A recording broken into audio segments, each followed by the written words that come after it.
प्रसाद संबोधित कर रहे हैं। जानकारी आप लोगों को दी गई है, उसके कुछ मुद्दों को रिपीट करके हमें कुछ राजनीतिक सवाल आज उठाने हैं। आपको मालूम है, देश के कर्मचारियों की चिंता हो, सर्विस में हो, रिटायर्ड हो, ये हमेशा एक बड़ा मुद्दा रहता है और कई बार ये राजनीतिक मुद्दा भी बनता है। पहले ओल्ड पेंशन स्कीम थी, 2004 में ये न्यू पेंशन स्कीम बनी, जिसको एनपीएस कहते हैं। और आपकी जानकारी के लिए उस समय व्यापक कंसल्टेशन हुआ था। मुझे याद है, मैं अटल जी की सरकार में मंत्री भी था, तो कांग्रेस पार्टी इन सबों ने इसका समर्थन किया था और एनपीएस को कई कांग्रेस के सरकारों ने भी समर्थन किया था। बाद में विरोध किया, ठीक है। हमारे प्रधानमंत्री जी मांगों को सुनते हैं, समझते हैं और संवेदनशील रहते हैं। जब कर्मचारियों के अखिल भारतीय संगठन ने, जिसको confederation of central government employees कहते हैं, उन्होंने भी मांग की, तो पिछले साल ही तत्कालीन वित्त सचिव और अभी 30 से होने वाले कैबिनेट सेक्रेटरी सोमनाथन जी की अध्यक्षता में कमेटी बनी थी। उस कमेटी की रिपोर्ट को कल कैबिनेट में स्वीकार किया गया। कल सरकार की ब्रीफिंग में उसको बताया गया है, तो मैं विस्तार से रिपीट नहीं करूंगा, सिर्फ कुछ छोटे बिंदुओं को बताऊंगा।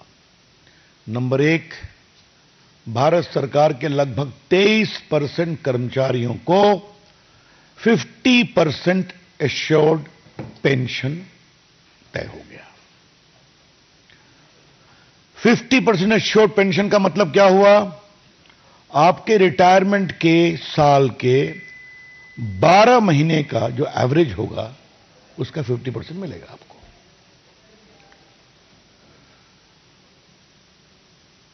अगर आप 25 साल की सेवा पूरी किए तब इसका पूरा लाभ मिलेगा। अगर उससे कम की सेवा हुई तो जो प्रोपोर्शनेट होता है उसके अनुसार मिलेगा। अगर आपने 10 साल तक सेवा की तो आपको एश्योर्ड 10,000 रुपीज पेंशन मिलेगा। तो लास्ट पे ड्रॉन का 50% आपका एश्योर्ड पेंशन है, निश्चित पेंशन की राशि है। यह हुई पहली बात। दूसरी बात, समय के अनुसार महंगाई बढ़ती है, उसका इंडेक्सेशन होता है डियरनेस में, अलाउंस में, तो उसकी भी चिंता करने का प्रावधान हुआ है। और तीसरी सबसे महत्वपूर्ण, अगर आप गुजर गए तो आपके परिवार को भी 60% का फैमिली पेंशन मिलेगा। तो एक प्रकार से जो एक कल्याणकारी राज्य की सोच होती है, वो इस पूरे निर्णय में दिखाई पड़ती है। इसके अलावे एक और महत्वपूर्ण बात समझना जरूरी है। वो क्या है? जो न्यू पेंशन स्कीम आई थी, उसको लेकर यह भी चर्चा थी कि सरकार की फंडिंग के बारे में क्लैरिटी नहीं है। क्योंकि जिस कमेटी ने उसका रिकमेंड किया था, उसने कुछ अनूठे प्रयोग भी किए थे, देश हित के प्रयोग थे। सरकार ने कहा है ये पूरा फंडिंग भारत सरकार करेगी। जो पहले था 10% कर्मचारियों के सैलरी से और 14% सरकार के द्वारा। अब कल के निर्णय में आप ये ध्यान रखिए, अब होगा 10% कर्मचारियों के सैलरी से और 18% भारत सरकार के द्वारा। तो उसको भी आगे बढ़ा दिया गया।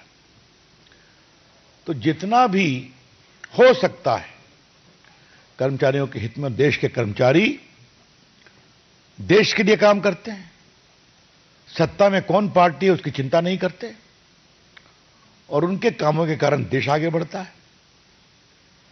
यही माननीय प्रधानमंत्री जी ने अपने एक्स पर कमेंट में भी कहा है कि हमें उनके योगदान का बहुत सम्मान करना है और हम करते रहेंगे। तो ये एक बहुत बड़ी बात थी। नरेंद्र मोदी की सरकार कैसे काम करती है, सोच समझकर काम करती है, विचार करके काम करती है, एडहॉक निर्णय काम नहीं करती और जो भी करती है वो जनहित में होता है। और यहां का जनहित 23 लाख कर्मचारी और उनके परिवार। तो ये एक मोटे विषय को आज रखना जरूरी था। अब इसके बाद कुछ सवाल कांग्रेस पार्टी से करना है।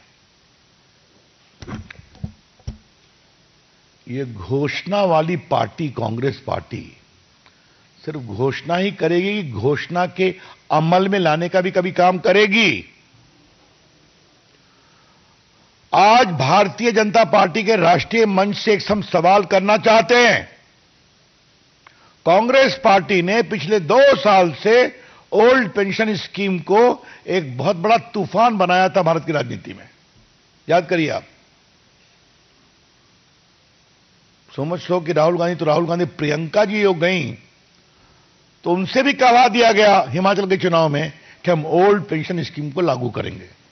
जो हमारे दिल्ली के पत्रकार गए होंगे उनको याद होगा, उनके पुराने रील्स को निकाल लीजिए। राहुल गांधी से सवाल नंबर 1, आपकी सरकार ने हिमाचल में अभी तक ओल्ड पेंशन स्कीम लागू किया क्या? मैं फिर पूछ रहा हूं भाजपा के राष्ट्रीय मंच से, Congress party in general and Rahul Gandhi in particular, please tell the nation, did you implement the old pension scheme as promised in the Himachal election? हम इसका जवाब जानना चाहेंगे उनसे। आपने कर्नाटक के चुनाव में बहुत चालाकी कर दी। वहां क्या कहा आपने कि हम 2006 के पहले के जो कर्मचारी हैं उन्हीं के बारे में करेंगे। उनकी संख्या कितनी है? सिर्फ 13,000। समझे आप? चुनाव हुआ लास्ट ईयर और देंगे खाली 6 के पहले रिटायर होने वाले कर्मचारियों को। तेलंगाना में तो मैंने सुना है कि वहां हल्के से कहा गया। और अभी जो 24 के लोकसभा का चुनाव हुआ उसमें तो मैनिफेस्टो में मेंशन करने की भी शर्म नहीं बची। मैं रिपीट कर रहा हूं, the Congress party has become so weary of the palpable falsehood of his assurance about pension that it could not muster the courage to include that as a part of its manifesto in the Lok Sabha election. Rahul ji क्या करते हैं भाई? कितना झांसा देते रहते हैं। कभी तो सही बोलिए, और बोलिए तो कर दीजिए, और नहीं करते हैं तो मत बोलिए। हम तो नहीं कहा आपको बोलने के लिए। तो फिर मैंने हिंडनबर्ग में एक कहानी कही थी ना आपको, चिट की पॉलिटिक्स। किसी ने चिट पकड़ा दिया, ओल्ड पेंशन स्कीम ले आओ, कहा वेरी गुड, ले आए। बीच में संविधान का चिट पकड़ा दिया, उसके पहले कभी राफेल का चिट पकड़ा दिया, कभी हिंडनबर्ग का चिट पकड़ा दिया। संजय बाबू आजकल क्या चिट चल रहा है, कुछ पता है आपको?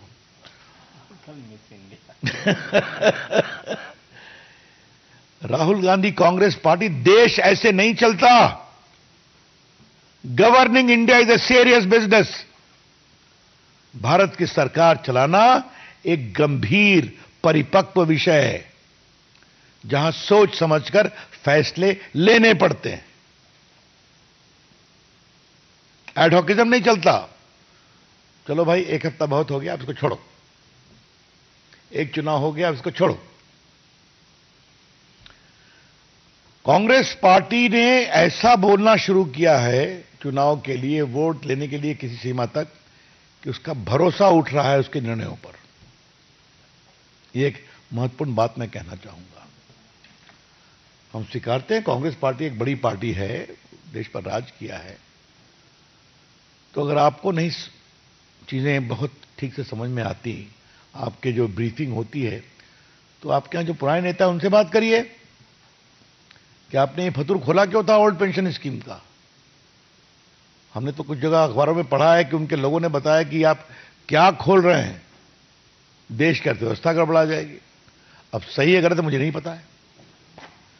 तो मित्रों, हम बहुत ही भर्त्सना करते हैं कांग्रेस पार्टी के इस रवैये की, और हमें गर्व है पार्टी की ओर से हमारे प्रधानमंत्री नरेंद्र मोदी जी पर कि उन्होंने कर्मचारियों की चिंता को सुना, समझा, कमेटी बनी और आज एक सार्थक निर्णय हुआ है जिसकी प्रशंसा सभी लोग कर रहे हैं। और पार्टी की ओर से हम भी सरकार का और विशेष रूप से अपने प्रधानमंत्री का अभिनंदन करना चाहते हैं। That's all for my side. अगर प्रश्न सादर आमंत्रित हैं आयुषी मिश्र।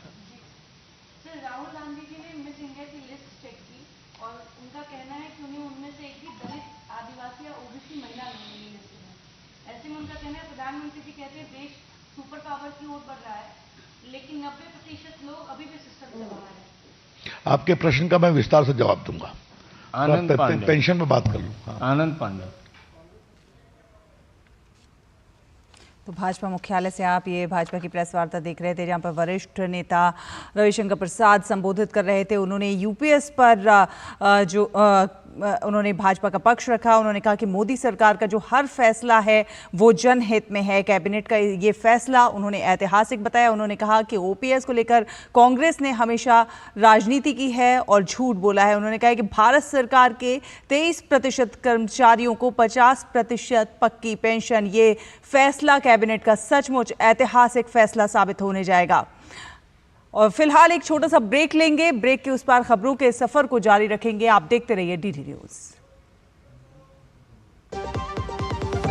बात जब पीढ़ियों के लिए बनने वाले घर की हो तो जिम्मेदारी बड़ी हो जाती है। गैलेंट समझता है ये जिम्मेदारी। अब डबल एम रिब्स के साथ गैलेंट एडवांस टीएमटी रीबार, निर्माण का रियल हीरो। तुझे तगड़ा इंसेंटिव मिला है। क्या प्लान है? सोच रहा हूँ गवर्नमेंट सिक्योरिटीज में इन्वेस्ट करूं। बिल्कुल सही सोच रहे हैं आप। अब गवर्नमेंट सिक्योरिटीज में इन्वेस्ट करना आसान हो गया है। पर कैसे? आरबीआई रिटेल डायरेक्ट स्कीम में